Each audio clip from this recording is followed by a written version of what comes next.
দারোগাজি, আমার ছেলে আপনার জেলের মধ্যে বন্দি আছে। বাবা, তুমি এসে গেছো?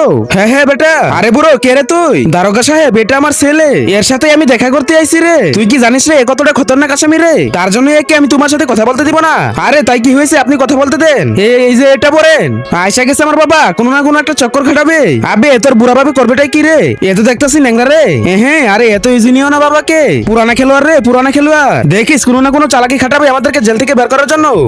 ঠিক আছে, তাহলে কথা বলে না ওর সাথে। আরে সাহেবজি, আমাকে একটু সাহায্য করো, একটাই তো পা আমার, এখানে দাঁড়ায় কথা বলতে পারতেছি না। আমাকে ভিতরে যেতে দাও, আমি ওখানে বসে 2 মিনিট কথা বলে চলে যাব।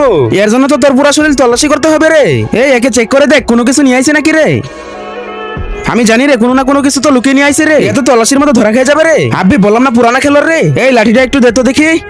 আরে বাপরে, আমার পাটা ভেঙে ফেললো। আরে বাবা, কি হয়েছে? আরে সাহেবজি, আপনি এই লাঠিটাও নিয়ে নিলেন। এই লাঠি ছাড়া আমার আছেটাই কি? আমি তো এই লাঠি ছাড়া দাঁড়াতেই পারি না।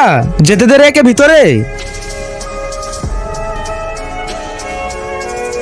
আসো আসো বাবা, এখানে বসে যাও। বাবা তুমি কেমন আছো? আম্মা কেমন আছে? আরে তোর আম্মাও ঠিক আছে, আমিও ঠিক আছি। তুই কেমন আছিস? আমি কেমন আছি কেমনে বলবো?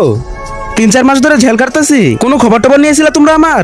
আবে তুই টেনশন নিতেছিস কেন? তোর বাবা এখনো জিন্দা আছে, আমি আইসা গেছি তাই না? হ্যাঁ, এই দেখ আমি তোর জন্য কিনে আইছি। আরে লাঠি? আবে আমি ন্যাংরা নাকি আপনার মতো? আবে গামকুর, আমিও তো ন্যাংরা নাকি রে? তুই এটাকে খুলে দেখ, এটার ভিতরে আছে কিছু। আরে এটা কি বাবা?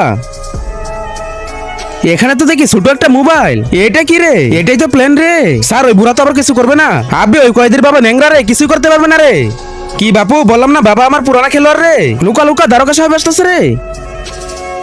কি ও বুড়া বাবু, আপনার ছেলের সাথে কথা বলা শেষ হয়েছে কি? হ্যাঁ বেটা, আপনার ছেলের সাথে কথা বলার সময় শেষ হয়ে গেছে, এখন চলে যান। হ্যাঁ যাইতেছি দারোগাজি। বাবা আপনার শরীরের খেয়াল রাখবেন, আমাকে আমার সালাম জানাবে, আর টাইম মতো ওষুধ খাবেন। হ্যাঁ হ্যাঁ ঠিক আছে বেটা। আরে বুড়ো, চালু করেন। এই সর পিছনে যা।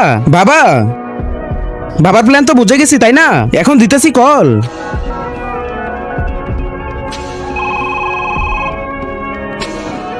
আজকে দেখবো শয়তানকে হারিয়ে কে কে আল্লাহকে ভালোবাসে। যারা আল্লাহকে ভালোবাসো তারা ভিডিওতে লাইক করে চ্যানেলটিকে সাবস্ক্রাইব করে দেবে। লাইক সাবস্ক্রাইব না করলে আমি বুঝে নেবো তুমি শয়তানকে ভালোবাসো, আল্লাহকে ভালোবাসো না। আর কমেন্টে আল্লাহু আকবার লিখে যাও। হ্যালো, হ্যাঁ বাবা, তুমি কত বুদ্ধিমান রে বাবা, জেলের মধ্যে মোবাইল দিতে এসে গেছো। তুমি যে প্ল্যানটা করবে ওটা আমি বুঝে গেছি, তো তাড়াতাড়ি করে জেল থেকে পালানোর ব্যবস্থা করো। আবে ধরা খেয়ে গেছি। কি তার মানে ধরা খেয়ে গেছো? শালা 2 মিনিট অপেক্ষা করতে পারলি না? আমি তোকে